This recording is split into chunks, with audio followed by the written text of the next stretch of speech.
Hi folks, hope you're doing well. So, I did a video about Erik ten Hag yesterday about the FA Cup win. Yeah. Look, reality is, again, it was one game. It was one game where City really didn't turn up. And yeah, when you think back of the last season, well, as I said, basically winning the FA Cup is like putting icing on a turd. That's it. Yeah, Erik ten Hag served up a turd of a season and he's just put some icing on top of it. That's what he's done. But it's still a turd. Really, it's still. The season has still been absolutely awful. When you think about the performances, generally speaking, over the season. Okay, the FA Cup. Were United brilliant? No. They had a game plan, and because City really didn't turn up, it worked.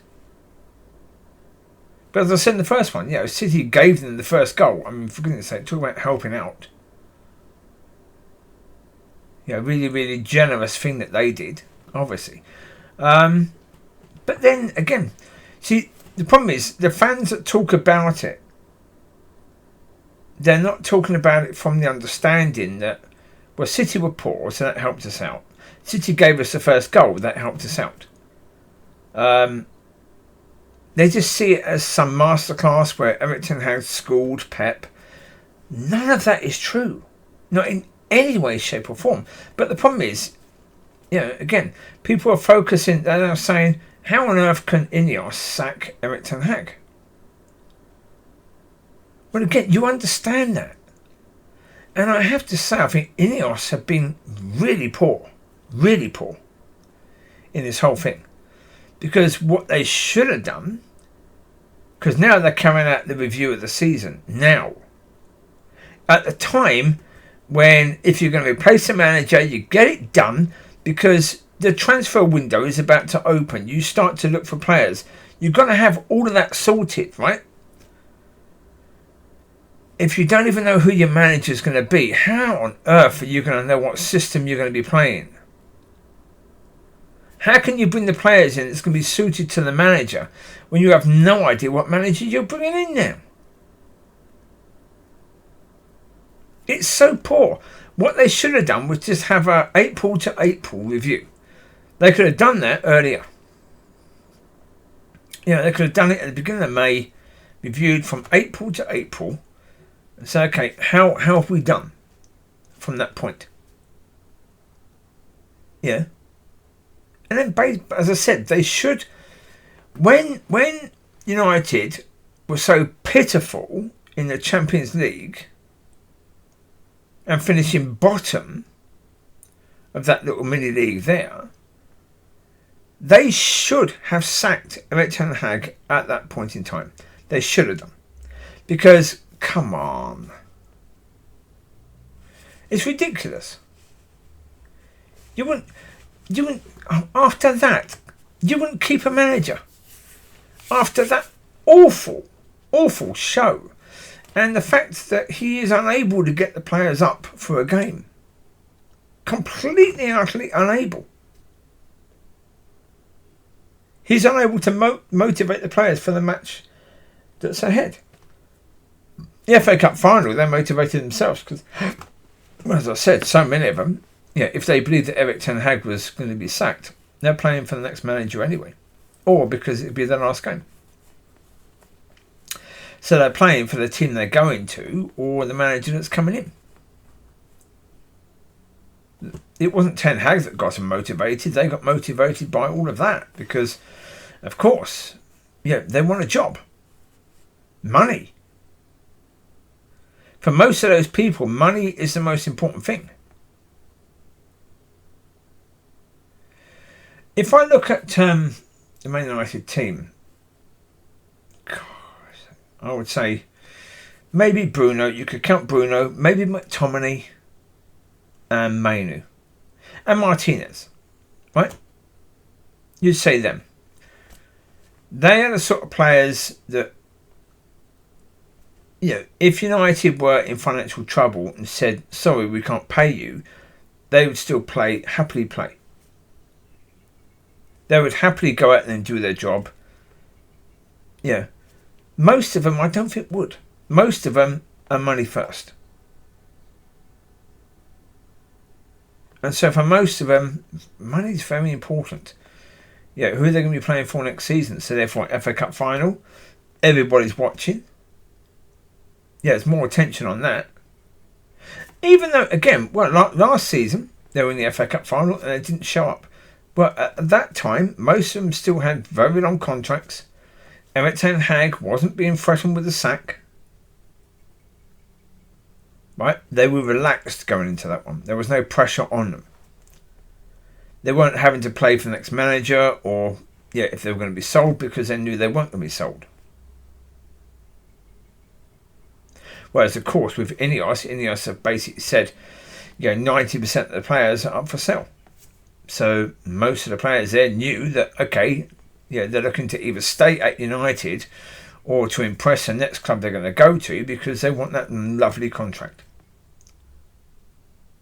It's going to give them all the bonuses and the basic pay. They want that. And they're playing for that. Of course they are. But again, with all of this, you just know that, come on. They're still saying after 2 years, okay, what is the system of play that Ten Hag wants his team to play? We don't know. He's still got his favourites. He will still doggedly pick Rashford, even though Rashford's been absolutely bloody awful most of the season. Same as he was picking Anthony in his first season. Doggedly picking Anthony, even though everyone was saying Anthony has to be dropped, he's been terrible. Ten Hag would still pick him. Even though he was being terrible, he was showing nothing. This season, Anthony has barely started. Because the message finally got through. It took over 1 season for it to get through to Erik ten Hag that Anthony doesn't fit in. He's not producing the goods, so maybe he shouldn't play. But then for the whole of this season, it's been Rashford that he's been picking, even though he's not been doing it. And his reason is, well, again, moments football. There might be a moment in the game where Rashford does turn it on and does use his pace and does create something. He hasn't for the whole of the season, but he might. That's no plan of how to play. That's a moments. It's hoping for moments. And so people saying that Erik ten Hag that they shouldn't be sacked, for goodness sake. But again, it's INEOS. They should have done this a long time ago. Because obviously, you got a FA Cup final, right? City have just basically won the league 4 times in a row. They've celebrated. Quite likely they might not be up for it. United have a chance of winning, right? Before the game, nobody thought they had much of a chance. Why? Because of Erik ten Hag. People honestly thought United didn't have much of a chance because of the way he sets a team up and the way he sets a team up to play. So therefore, they thought City would win 3 or 4-0. But there was always a chance.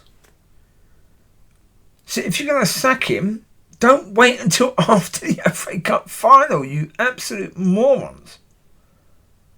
Doing that is just stupid. Because now everyone's saying, how can they sack him after that win? Because now the fans are more behind Ten Hag than they were before. Now, of course, if you're going to be a leader, if you're going to be making changes at a club, you're going to be making unpopular decisions.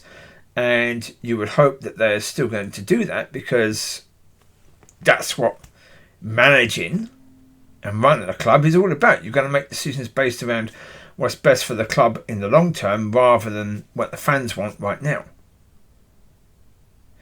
But United, when Ollie was brought in to take over from, it was Jose, wasn't it? Jose, yeah. Take over from Jose.